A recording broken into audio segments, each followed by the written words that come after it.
Hey everybody, what's going on? Hey, I just wanted to speak on uh, a little prophecy stuff um, on Israel. Now, I don't think that a whole lot of people understand the significance um, of the rebirth of Israel and what that means.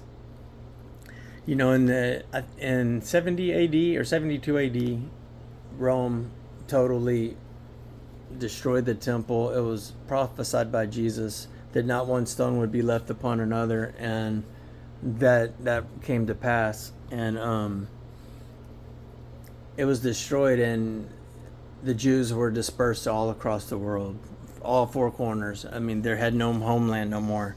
There was no more Israel. It was gone, and that was 70 A.D. And then a miracle in Ezekiel 36. Actually, it's several chapters, but I just want to read you um, part of Ezekiel 36, starting with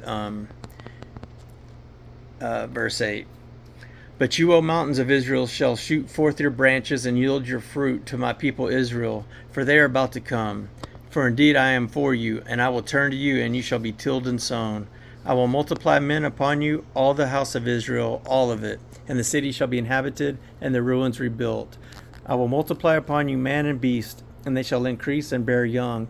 I will make you inhabited as in former times, and do better for you than at your beginnings. Then you shall know that I am the Lord.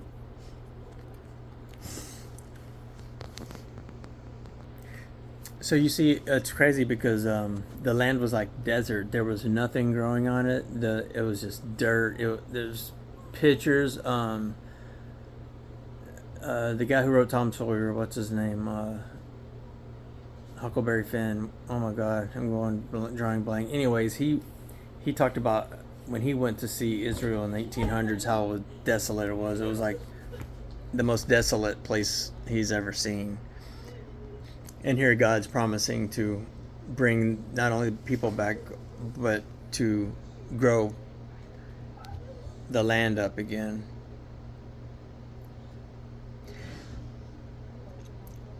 And then in 1948, May 14th, 1948, a miracle. Israel became a nation. And that's in 2 weeks. They'll be 75 years old in 2 weeks. 75-year anniversary. And what's so crazy about that is what Jesus said. This is crazy. In Matthew 24, the Olivet Discourse, when he's speaking about the end times, when the disciples asked him, what are the signs going to be, going to read you the parable of the fig tree.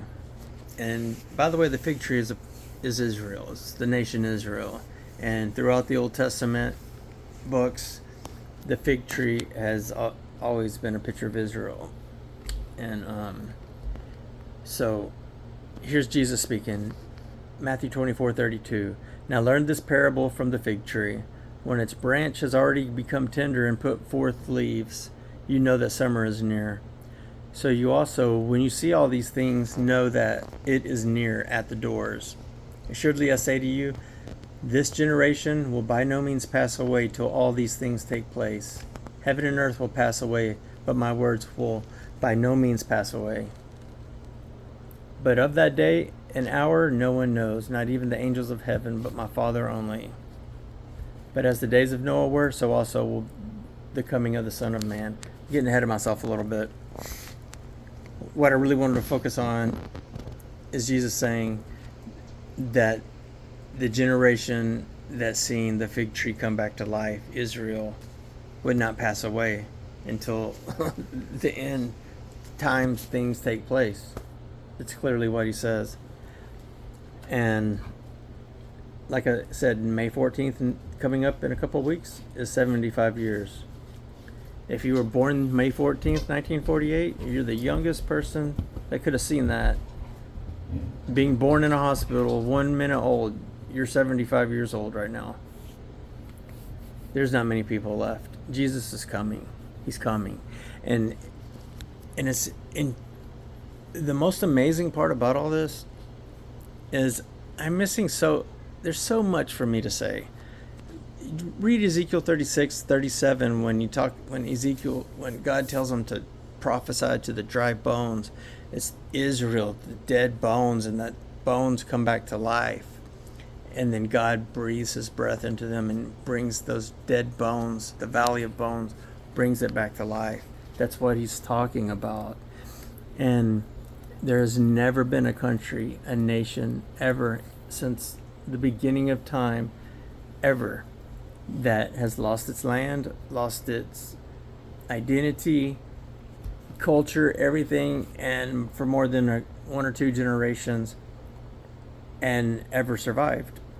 Think of all the old civilizations: the Assyrians, the Babylonians, the Hivites, the Jebusites, the Hivites. All of them are gone. Their history, they don't exist anymore.